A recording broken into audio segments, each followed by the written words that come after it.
HIV and AIDS remains a major public health issue affecting more than 2 million people across the continent. Tomorrow marks the 34th World AIDS Day celebration, which the Gambia is prepared to commemorate. This year's theme is Equalise, a call on global leaders and citizens to boldly recognize and address the inequalities which they say are holding back progress in ending AIDS and equalize access to essential HIV services, particularly for key populations. In order to end AIDS as a public health threat by 2030, we must therefore unite and equalize.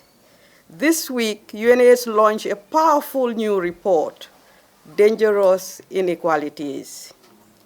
In this report, we call the world's attention to a potential reality that we are not on track to end AIDS by 2030, and the reason is the many inequalities you've heard so far.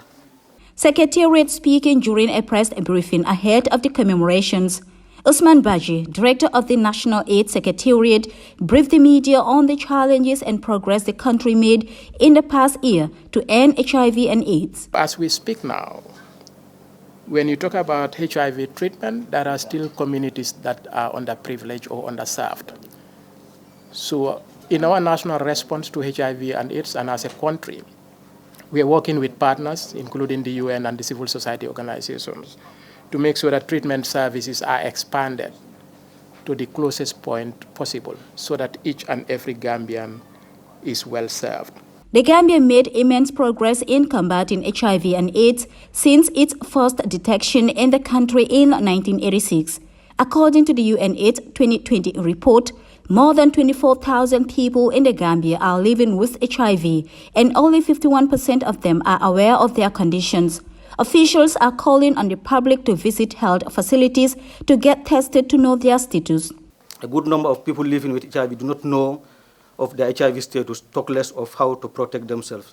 Stigma and discrimination remain a reality for many people living with HIV. According to the UNAIDS Global HIV and AIDS Statistics 2021 fact sheet, an estimated 37.6 million people were living with HIV, 27.4 million were accessing treatment, antiretroviral therapy, and 690,000 people died of AIDS-related deaths. The important day is used to show solidarity with people living with HIV and communities around the world in a shared call to action.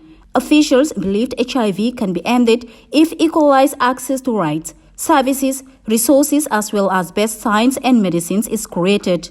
And what that is that people are treated differently, or they feel they are being treated differently. But in the national response against HIV and AIDS in the Gambia, we know we have a consolidated response program led by the National AIDS Secretariat and with support of all the partners here. And we have been committed. We have said that we will stop new infections, that we will secure the rights for people who live with HIV. Marking the 34th anniversary of the day's celebration, officials here are hopeful that the theme allows communities to use and adopt the Equalise message to highlight the particular inequalities they faced and pressed for actions needed to address them. Junket Ture, GRTS News.